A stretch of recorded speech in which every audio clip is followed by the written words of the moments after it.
भगवान राम 14 वर्ष के वनवास में मां सबरी के आश्रम पहुंचे। एक टक देर तक उस सुपुरुष को निहारते रहने के बाद बुजुर्ग भीलनी शबरी के मुंह से बोल फूटे, कहो राम, सबरी की डीह ढूंढने में अधिक कष्ट तो नहीं हुआ? कहो राम, सबरी की डीह ढूंढने में अधिक कष्ट तो नहीं हुआ? राम मुस्कुराए, यहां तो आना ही था मां, कष्ट का क्या मूल्य? जानते हो राम, तुम्हारी प्रतीक्षा तब से कर रही हूं जब तुम जन्मे भी नहीं थे। यह भी नहीं जानती थी कि तुम कौन हो, कैसे दिखते हो, क्यों आओगे मेरे पास।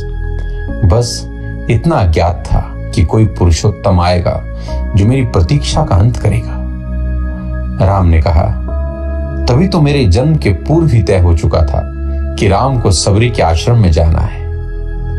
एक बात बताऊं प्रभु, भक्ति के दो भाव होते हैं, पहला मरकट भाव और दूसरा माजार भाव। बंदर का बच्चा अपनी पूरी शक्ति लगाकर अपनी मां का पेट पकड़े रहता है ताकि गिरे ना। उससे सबसे अधिक भरोसा मां पर ही होता है, वह उसे पूरी शक्ति से पकड़े रहता है।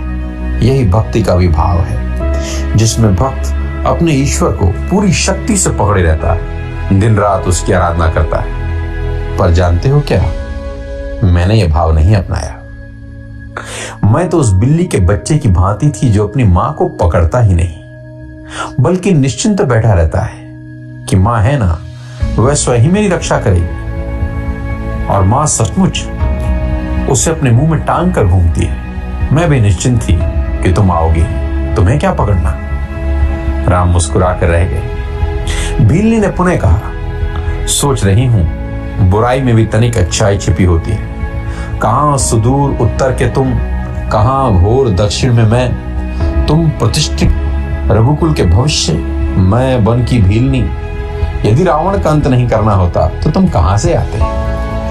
राम गंभीर हुए, कहा, भ्रम में ना पड़ो मां, राम क्या रावण का वध करने आया है?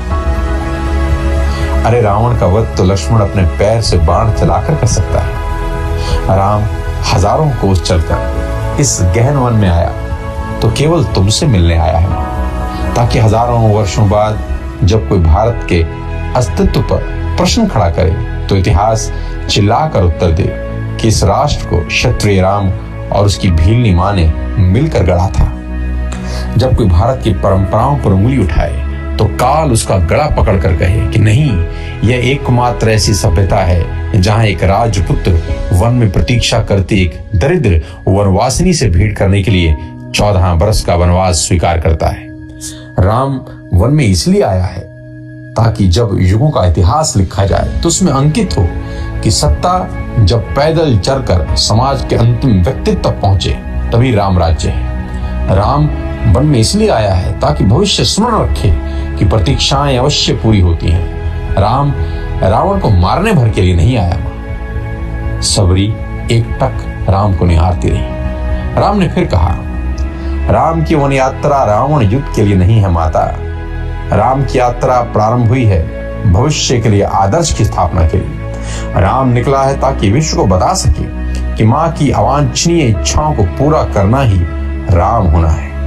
राम निकला है ताकि भारत को सीख दे सके कि किसी सीता के अपमान का दंड असभ्य रावण के पूरे साम्राज्य के विध्वंस से पूरा होता है। राम आया है ताकि भारत को बता सके कि अन्याय का अंत करना ही धर्म है। राम आया है ताकि युगों को सीख दे सके कि विदेश में बैठे शत्रु की समाप्ति के लिए आवश्यक है कि पहले देश में बैठी हुई उसकी समर्थक सूर्पणखाओं की नाक काटी जाए और खर दूखड़ों का घमंड तोड़ा जाए।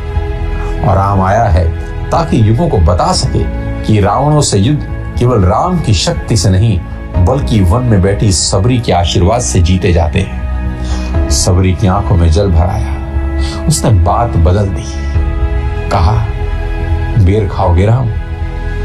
राम मुस्कुराए, बिन खाए जाऊंगा भी नहीं मां। सबरी अपनी कुटिया से झपोली में बेर भरकर लाई और राम के समक्ष रखती है। राम और लक्ष्मण खाने लगे तो पूछी, मीठे हैं ना प्रभु?